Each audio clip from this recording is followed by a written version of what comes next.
23 برس کی سنت، یہ بہت قیمتی نکتہ ہے۔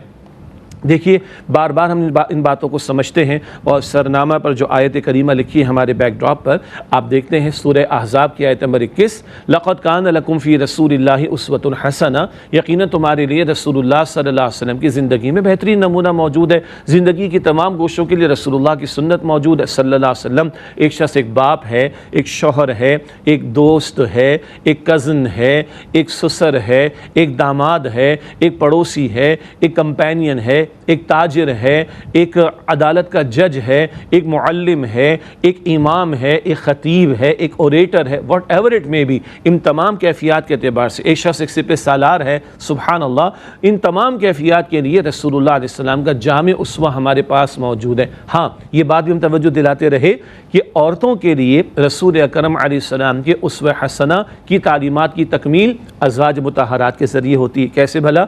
عورتوں کے خاص معاملات، نسوانی معاملات، ان کے لیے رہنمائی امت کی ماؤں ازواج مطہرات کے ذریعے سے مکمل ہوتی ہے۔ یہ نقطہ بھی بارہا ہم نے آپ کی خدمت میں پیش کیا۔ بہرحال آج ہم بات کر رہے ہیں دعوت دین کی سنت کے تعلق سے، اور 5 باتیں آپ کے سامنے رکھنی۔ پہلی بات کیا ہے؟ 23 برس کی سنت۔ تو میں عرض کر رہا تھا اللہ تعالیٰ خود فرما رہے کہ رسول اللہ صلی اللہ علیہ وسلم کا اسوہ جامع ترین ہے، most comprehensive role model of رسول اللہ صلی اللہ علیہ وسلم، وہ ہمارے سامنے ہے۔ البتہ ایک سوال پیدا ہوتا ہے، انگلش میں ہم کہتے ہیں نیور سیٹل فار دا لیس، میں عرض کرتا ہوں آگے rather go for the best۔ ہم اردو میں کہتے ہیں خوب سے خوب تر کی تلاش، تو سنت رسول میں بھی اسوہ حسنہ میں بھی بہت کچھ ہے، قیامت تک کے لیے رہنمائی ہے۔ اگر مستقل تلاش کریں کہ سنت کون سی رہی، 23 برس کے مستقل سنت کون سی رہی، مستقل کون سا عمل جاری رہا، اور آپ کی تشریف دنیا سے لے جانے کے بعد بھی قیامت تک جاری رہے گا، وہ دعوت دین کی سنت ہے۔ اور داعیا الی اللہ باذنہ، اللہ کے حکم سے آپ اللہ کی طرف دعوت دینے والے ہیں، تو یہ رسول اللہ علیہ السلام کی 23 برس کی سنت ہے۔ ایک اور تجزیہ میں آپ کے سامنے رکھتا ہوں، ذرا کھلے دل سے سنیے گا۔ اختلافی بحثیں تو ہم چھیڑتے نہیں، آپ کو معلوم ہے، اور کیو ٹی وی میں جو کیو ہے یہ ڈے 1 سے ہمیں معلوم ہے، جب سے یہ چینل اسٹیبلش ہوا تھا، یہ قرآن کو ڈینوٹ کرتا ہے، قرآن کی تعلیمات کو عام کرنے کے لیے۔ اور سیرت النبی کیا ہے؟ صاحب قرآن صلی اللہ علیہ وسلم کی زندگی ہے اور آپ کی سیرت ہے۔ برسوں ہو گئے، 20 برس سے زائد کا عرصہ ہو گیا الحمدللہ اس چینل پر مجھے اللہ تعالیٰ کی توفیق سے، ہمارے ناظرین بھی گواہ ہیں اور ہماری مینجمنٹ بھی گواہ ہے، ہم نے جوڑنے کی بات کی ہے، توڑنے کی بات کبھی نہیں کی۔ البتہ ایک دلچسپ نقطہ میں آپ کے سامنے رکھوں، علمی انداز سے کچھ معاملات میں اختلاف رائے بھی ہو سکتا ہے، اور علمی انداز سے جب آراء پر ڈسکشن ہوگا، اوپینینز پر غور و فکر ہوگا، تو ایک پریفرڈ اوپینین ہوگا، ایک زیادہ راجح قسم کی بات ہوگی، کوئی فلاں کیفیت یا عمل کو زیادہ افضل سمجھتا ہوگا۔ مثال کے طور پر ہم سب نماز ادا کرتے ہیں الحمدللہ، طریقہ رسول اللہ علیہ السلام سے لیتے ہیں بالکل، بعض حضرات سینے پر ہاتھ باندھتے ہیں، مردوں کی بات کر رہا ہوں، امام شافعی کی رائے بھی یہی، امام مالک کی رائے بھی یہی ہے، امام احمد بن حنبل رحمۃ اللہ علیہ کی رائے بھی یہی ہے، یہ ایک رائے ہے۔ امام ابو حنیفہ رحمۃ اللہ علیہ کی رائے کیا ہے؟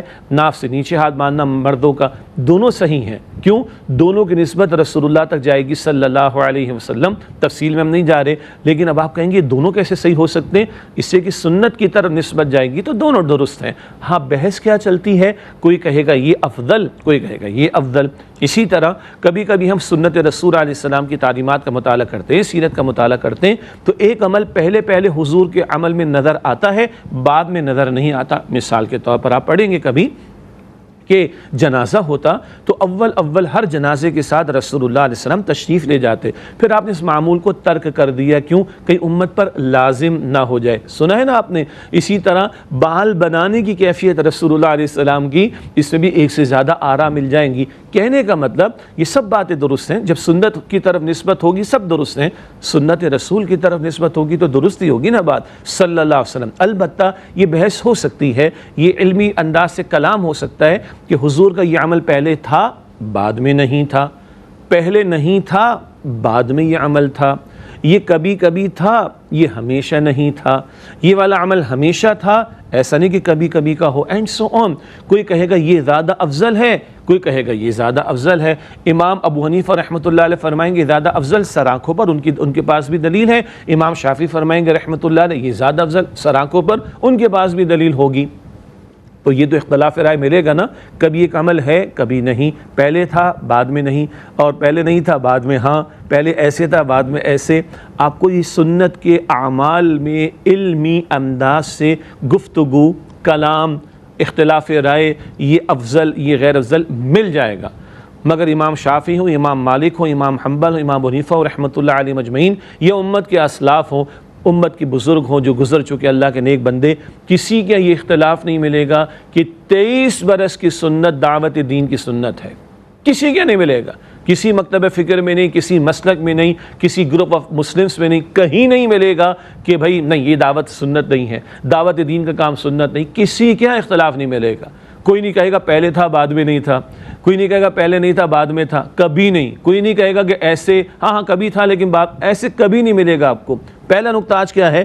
23 برس کی سنت، مستقل سنت رسول اللہ علیہ السلام کی، وہ دعوت دین کی سنت، اور توجہ کیجئے گا علمی انداز سے، کوئی اختلاف رائے اس میں نہیں، ائمہ مجتہدین کے اختلاف رائے اس بارے میں کوئی نہیں، امت کے اسلاف میں اس بارے میں اختلاف رائے کوئی نہیں، یہ متفق علیہ اگریڈ اپون سنت ہے، مستقل سنت ہے، 23 برس کی سنت ہے رسول اللہ صلی اللہ علیہ وسلم کی۔ میں اتنا زور کیوں دے رہا ہوں؟